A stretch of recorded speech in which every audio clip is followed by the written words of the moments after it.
حامدا ومصليا أما بعد أعوذ بالله من الشيطان الرجيم بسم الله الرحمن الرحيم يقول الله سبحانه وتعالى وما آتاكم الرسول فخذوه وما نهاكم عنه فانتهوا.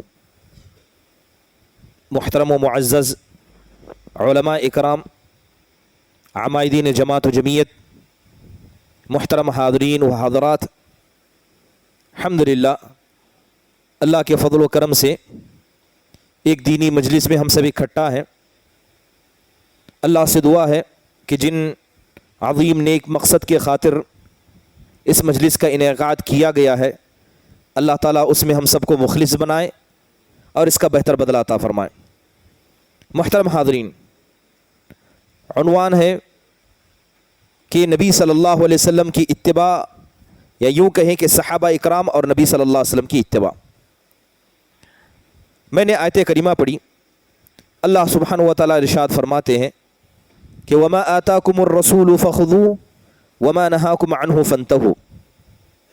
یہ اللہ تعالیٰ کا اعلان ہے کہ رسول صلی اللہ علیہ وسلم تمہیں جو دیں اسے لے لو، اور جس چیز سے رسول تمہیں منع کر دیں اس سے باز آ جاؤ۔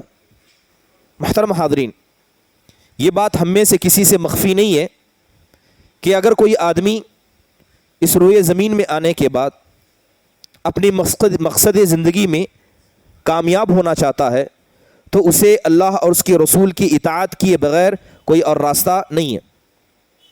اور یہ بات ہم بھی جانتے ہیں کہ اللہ تبارک و تعالیٰ نے جس طرح اپنی اطاعت کا حکم دیا ہے، اسی طرح اللہ نے اپنے پیارے حبیب جناب محمد الرسول اللہ صلی اللہ علیہ وسلم کی اطاعت کا بھی حکم دیا ہے۔ اور یہی اطاعت اور فرما برداری وہ ہے جو ہماری زندگی کا مقصد ہے۔ ہمیں سے ہر شخص کو یہ سوال اپنے نفس سے پوچھنا چاہیے، اور اس سوال کو ہر وقت ہمیشہ دہرانا چاہیے کہ آخرکار اللہ نے ہمیں دنیا میں کیوں پیدا کیا ہے، ہمارے یہاں آنے کا مقصد کیا ہے۔ کیونکہ جو انسان اپنے مقصد کو اپنی نگاہوں کے سامنے رکھتا ہے اس کے لیے راستہ طے کرنا آسان ہو جاتا ہے، لیکن جو انسان اپنے مقصد ہی کو بھلا دے، اسے پتہ نہیں ہے کہ اسے کہاں جانا ہے، تو وہ ہر در پر اپنے سر کو جھکائے گا، ہر اچھی اور بری چیز کو قبول کرے گا، بلکہ ایسا انسان راہ راست سے ہٹ جائے گا۔ جہاں تک بات نبی کریم صلی اللہ علیہ وسلم کی اتباع کی ہے، جہاں تک بات اللہ کے رسول صلی اللہ علیہ وسلم کی فرما برداری کی ہے، یہ بات جان لیں کہ دین اسلام، اس کی بنیادوں میں سے ایک اہم بنیاد آپ علیہ الصلوۃ والسلام کی اتباع ہے۔ اگر یوں کہا جائے کہ دین اسلام کے اندر جس طرح اللہ کی اطاعت کا ایک مقام بتایا گیا ہے، اللہ کی اطاعت کے بعد نبی کی اطاعت کو دین کا ایک اہم رکن قرار دیا گیا۔ اس لیے اللہ تعالیٰ نے کہا وما آتاکم الرسول فخذوه وما نہاکم عنہ فانتہوا، کہ رسول تمہیں جو دے دیں اسے لے لو، اور جس چیز سے تمہیں منع کر دیں اس سے رک جاؤ۔ ایک جگہ اللہ تبارک و تعالیٰ نے نبی کریم صلی اللہ علیہ وسلم کی اطاعت پر ابھارتے ہوئے فرمایا من یطع الرسول فقد اطاع اللہ، کہ جس نے اللہ کے رسول صلی اللہ علیہ وسلم کی فرما برداری کی، حقیقت میں اس نے اللہ کی فرما برداری کی، اس نے اللہ کی اطاعت کی۔ ومن تولی، اور جو آدمی اللہ کی اور اس کے رسول کی اطاعت سے منہ پھیر لیتا ہے، اللہ کہتا ہے کہ ہم نے آپ کو ان پر نگہبان نہیں بنایا، آپ کا کام لوگوں تک پہنچانا ہے۔ محترم حاضرین، اتباع کہتے کسے؟ اتباع رسول کا مطلب کیا ہے؟ اتباع رسول کا اگر مختصر سی تعریف کی جائے تو جیسے کہ کہا جاتا ہے کہ وہ نبی صلی اللہ علیہ وسلم کی اتباع ہے، یعنی آپ کی پیروی کرنا۔ کن چیزوں میں؟ عقیدے کے اندر، اسی طرح آپ کے اقوال میں، آپ کے افعال میں، جن کاموں کو آپ نے کیا ہے اس میں، اور جن کاموں سے آپ نے اپنے نفس کو اور لوگوں کو روکا ہے اس میں، چاہے وہ عمل واجب ہو، چاہے وہ عمل مستحب ہو، چاہے وہ عمل مباح ہو، یا ایسا عمل جسے اسلام حرام اور مکروہ قرار دیتا ہے، اور یہ سارے کام صحیح نیت کے ساتھ کرنا، اس کو اتباع رسول صلی اللہ علیہ وسلم کہا جاتا ہے۔ محترم حاضرین، اگر گفتگو کریں کہ اتباع رسول صلی اللہ علیہ وسلم کا مقام شریعت کے اندر کیا ہے، اگر کوئی آدمی اتباع کرے گا تو اسے کیا ملے گا، اگر کوئی اتباع نہیں کرے گا تو اسے کیا نہیں ملے گا، اگر مختصر سے اتباع رسول کے مقام و مرتبے کو اسلام کے اندر بیان کیا جائے تو سب سے پہلی بنیادی چیز یہ ہے کہ کسی بھی انسان کا عمل اس وقت تک قبول نہیں ہو سکتا جب تک کہ وہ نبی کی اتباع کرنے والوں میں سے نہ ہو جائے. اور آج معاشرے کے اندر ایسے شر پسند عناصر آپ کو ملیں گے جو نبی کی اتباع کا بھی انکار کرتے ہیں. کچھ لوگ زبان سے اقرار کرتے ہیں، عمل سے انکار کرتے ہیں، اور کچھ تو ایسے ہیں جو زبان اور عمل دونوں سے انکار کرتے ہیں. آپ نے نام سنا ہوگا اہل قرآن کا. یہ لوگ نبی صلی اللہ علیہ وسلم کی اتباع کو یا احادیث کو نہیں مانتے. وہ کہتے ہیں کہ اللہ نے قرآن نازل کیا ہے، یہ ہمارے لیے کافی ہے. تو اس کے برعکس کچھ ایسے مسلمان ہیں جو اپنے آپ کو مسلمان تو کہتے ہیں، نبی کے متبع ہونے کا دعویٰ اپنی زبانوں سے کہتے ہیں، لیکن جب بات عمل کی آئے تو ان سے بڑھ کر عمل کا جھوٹا کوئی اور نظر نہیں آتا. بنیادی چیز یہ ہے کہ جو آدمی نبی کی اتباع کرے گا اللہ اس کے عمل کو قبول کرے گا، اور جس نے نبی کی اتباع کو چھوڑا چاہے وہ عمل کر کے آسمان و زمین کو بھر دے، ایسے انسان کا کوئی عمل اللہ کے یہاں قابل قبول نہیں ہوگا. خود جناب محمد رسول اللہ صلی اللہ علیہ وسلم اپنے زبان مبارک سے کہتے ہیں من عمل عملا لیس علیہ امرنا فہو رد، کہ اگر کسی نے اللہ تبارک و تعالیٰ کی عبادت کی خاطر کوئی عمل کیا مگر اس عمل پر ہماری مہر نہ ہو، یعنی ہم نے اس کے تعلق سے کرنے یا نہ کرنے کا کوئی مسئلہ ذکر نہ کیا ہو، تو اللہ کے نبی کہتے ہیں کہ ایسا عمل مردود ہے. امام حسن بصری رحمہ اللہ فرماتے ہیں، بڑی پیاری بات کہتے ہیں کہ لا یصح القول الا بعمل، کہ کسی کا زبان سے کہا ہوا کوئی لفظ قابل قبول نہیں ہوتا جب تک کہ وہ عمل نہ کرے. کیا کہتے ہیں امام حسن بصری؟ کہ کوئی زبان سے کہہ دے یہ فائدہ نہیں دے گا جب تک کہ وہ عمل نہ کرے. پھر فرماتے ہیں ولا یصح قول وعمل الا بالنیہ، اور نہ کسی کا زبان سے کیا ہوا کوئی لفظ یا عمل سے کیا ہوا کوئی کام اس وقت تک قبول نہیں ہوگا جب تک کہ اس انسان کی نیت درست نہ ہو. پھر فرماتے ہیں نہ کسی کا قول، نہ کسی کا عمل، نہ کسی کی نیت اللہ کے پاس قبول ہوگی جب تک کہ وہ متبع سنت نہ ہو. تو گھوم پھرا کر بات یہ ہے کہ چاہے آپ زبان سے کچھ کہیں، اپنے عمل سے کچھ کریں، یا کسی نیک عمل کے کرنے کا ارادہ بھی کریں، ان تمام چیزوں میں انسان کو نبی کا متبع ہونا ضروری ہے. محترم حاضرین، دوسری بنیادی بات، نبی صلی اللہ علیہ وسلم کی اتباع کیوں ضروری ہے؟ یہ ضروری اس لیے ہے کہ اگر کوئی آدمی نبی کی اتباع کا انکار کرے تو ایسا انسان مسلمان ہو ہی نہیں سکتا. ہم جانتے ہیں کلمہ پڑھتے ہیں. کلمہ کیا ہے کہ اگر کوئی مسلمان ہونا چاہتا ہے تو اس کے لیے کلمہ ہے، اور اگر کوئی آدمی اسلام میں باقی رہنا چاہتا ہے تو اس کے لیے کلمہ ہے. کلمہ کیا ہے؟ لا الہ الا اللہ محمد الرسول اللہ، کہ ہم اس بات کی گواہی دیتے ہیں کہ اللہ کے علاوہ کوئی معبود برحق نہیں اور محمد صلی اللہ علیہ وسلم اللہ کے رسول ہے. تو اگر کوئی آدمی نبی کی اتباع چاہے اپنے عمل سے نہ کرے یا زبان سے انکار کرے، ایسا انسان کبھی صحیح مسلمان یا مکمل مسلمان ہو ہی نہیں سکتا. اللہ تعالیٰ قرآن میں کہتا ہے کہ فمن کان یرجو لقاء ربہ فلیعمل عملا صالحا، کہ جو آدمی اللہ سے ملاقات کی امید کرتا ہے، اسے پتا ہے کہ اسے مرنا ہے، اس کا موت کا وقت اس کے پیدا ہونے سے پہلے اللہ نے لکھ دیا، اگر اسے یہ امید ہے اللہ سے ملاقات کرنا چاہتا ہے تو اللہ کہتا ہے فلیعمل عملا صالحا، اس انسان کو چاہیے کہ صحیح عمل کرے، صالح عمل کرے، ولا یشرک بعبادت ربہ احدا، اور اپنے رب کے ساتھ عبادت میں کسی کو شریک نہ کرے. علماء اکرام سے پوچھا گیا کہ عمل صالح کسے کہا جاتا ہے؟ وہ نیک عمل کون سا ہے جس کی بنیاد پر انسان اللہ سے ملاقات کرے گا تو اسے وہاں شرمندگی نہیں ہوگی؟ وہ کون سا ایسا عمل ہے جسے کرے گا تو اللہ کے پاس اس کی خوشخبریاں ملیں گی؟ تو کہتے ہیں کہ اس کی بہت بنیادی شرطیں. عمل صالح کی دو بنیادی شرطیں، سب سے پہلے کہ وہ مخلص ہو، جو بھی عمل کرے صرف اللہ کے لیے، اور دوسری شرط کہ وہ متبع سنت ہو، وہ نبی کریم جناب محمد الرسول اللہ صلی اللہ علیہ وسلم کا متبع ہو. امام ابن تیمیہ رحمہ اللہ اس آیت کے ماتحت میں کہتے ہیں کہ اللہ تبارک و تعالیٰ نے اس آیت کے اندر شریعت کے دو عظیم اصول کو بیان کیا. پہلی چیز اللہ نعبد الا اللہ، کہ ہم اللہ کو چھوڑ کر کسی غیر کی عبادت نہ کریں، وَأَلَّا نَعْبُدَ إِلَّا بِمَا شَرَعَ، اور دوسری اہم شرط کہ ہم اللہ کی عبادت ویسے کریں جیسے اللہ نے اس کے رسول نے بتایا ہے. اگر کوئی آدمی اللہ کی عبادت کرنا چاہے، نبی سے محبت کا دعویٰ کرے، لیکن ایسے کام کرے جس کام کو خود اللہ نے کرنے کا حکم نہیں دیا، یا جسے رسول نے نہیں کیا، یا آپ کے بعد صحابہ نے نہیں کیا، اور پوری امت اسے عمل سمجھتی ہو، صحیح سمجھتی ہو، تو ایسا عمل اللہ کے یہاں قابل قبول نہیں ہوگا. بلکہ ہر عمل پر جس طرح اللہ کی فرما برداری ہوگی ویسے نبی کریم جناب محمد الرسول اللہ صلی اللہ علیہ وسلم کی سنت کی مہر بھی اس پر ہونا ضروری ہے.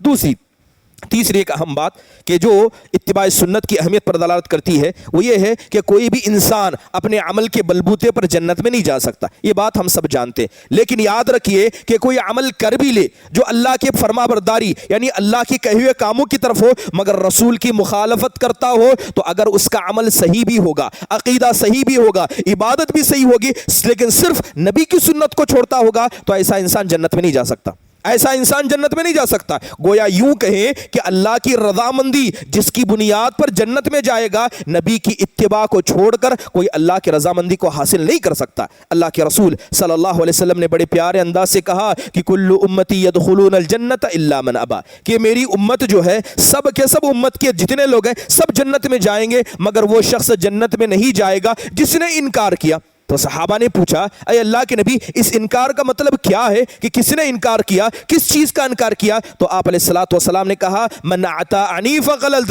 دخل الجنہ ومن عصانی فقد ابا، جس نے میری اتباع کی، جس نے میری بات مانی، جس نے میری سنتوں کو اپنایا اس نے میری اتباع کی، اور جس نے انکار کیا اس نے انکار کیا۔ تو گویا نبی کریم صلی اللہ علیہ وسلم کی اتباع، آپ کی کہی ہوئی باتوں پر عمل، یہ انسان کو جنت میں لے جاتی ہے۔ محترم حاضرین، اور یہ بات بھی ہے کہ انسان زبان سے کچھ بھی کہے، جیسے ابھی شیخ صاحب نے ایک شعر پڑھا کہ جو آدمی جس سے محبت کرتا ہے اس کی اتباع کرتا ہے، تو سب سے پہلی بنیادی چیز جو آدمی اللہ اس کے رسول سے محبت کرتا ہے وہ اتباع کرے گا، اور جو جھوٹا ہے، جو آدمی نہ اللہ سے محبت کرتا ہے نہ اس کے رسول سے محبت کرتا ہے، تو ایسا آدمی کبھی نبی صلی اللہ علیہ وسلم کا نہ متبع ہو سکتا ہے۔ تو گویا نبی کی اتباع یہ اللہ تبارک و تعالیٰ اور اس کے رسول سے محبت کی دلیل ہے۔ محترم حاضرین، چلیے اگر بات کریں صحابہ اکرام کے جذبے کی کہ صحابہ اکرام اللہ تبارک و تعالیٰ نے کیسا عظیم جذبہ صحابہ اکرام کو عطا کیا تھا، اس کی بہت ساری اور بے شماری مثالیں ہمیں قرآن و حدیث کے اندر ملیں گی، جو مثالیں ہمیں بتاتی ہیں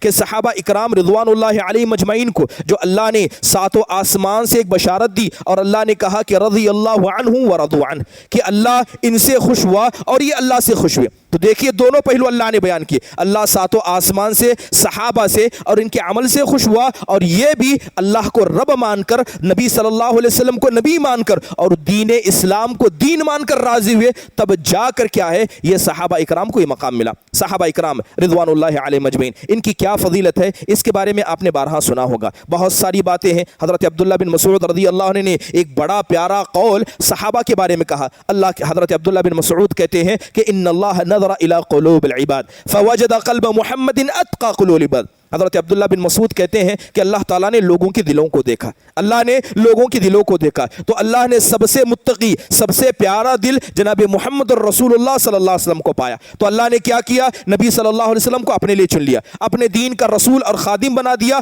اور دین کی ذمہ داری ان کو دے دی۔ پھر اللہ نے لوگوں کے دلوں کو دیکھا، تو اللہ نے نبی کے بعد سب سے پاک اور مقدس دل صحابہ کے دلوں کو دیکھا، تو اللہ تعالیٰ نے صحابہ کو اپنے نبی کا تابع بنا دیا اور نبی کے ساتھ لگا دیا۔ محترم حاضرین، یہ صحابہ اکرام جو مقام و مرتبہ ان کو ملا ہے یہ اللہ کے فضل سے ملا ہے، یہ مرتبہ اللہ نے ان کو دیا ہے۔ یہی وجہ ہے کہ آپ دیکھیں کہ صحابہ اکرام کا وجود جب تک تھا ان کا وجود زمین کے لیے برکت تھا، اور یہ بات بھی مان لیجئے کہ جو نبی کی اتباع کریں گے، صحابہ کی اتباع کریں گے اور صحابہ کی نقش قدم پر چلیں گے، ان کے عمل بھی برکت والے ہوں گے، ان کے قدم بھی برکت والے ہوں گے جیسے صحابہ اکرام کے ہوئے۔ اللہ کے نبی صلی اللہ علیہ وسلم نے مغرب کی نماز پڑھائی، نماز پڑھانے کے بعد آپ مسجد سے باہر چلے گئے، جب عشاء کا وقت ہوا تو دوبارہ اللہ کے نبی مسجد میں داخل ہوئے۔ جب آپ دوبارہ عشاء کی نماز کے لیے مسجد میں داخل ہوئے تو آپ نے صحابہ کو دیکھا کہ جس حالت میں آپ نے ان کو مغرب کی نماز میں چھوڑا تھا، واپس آنے پر آپ نے صحابہ کو ویسے ہی پایا۔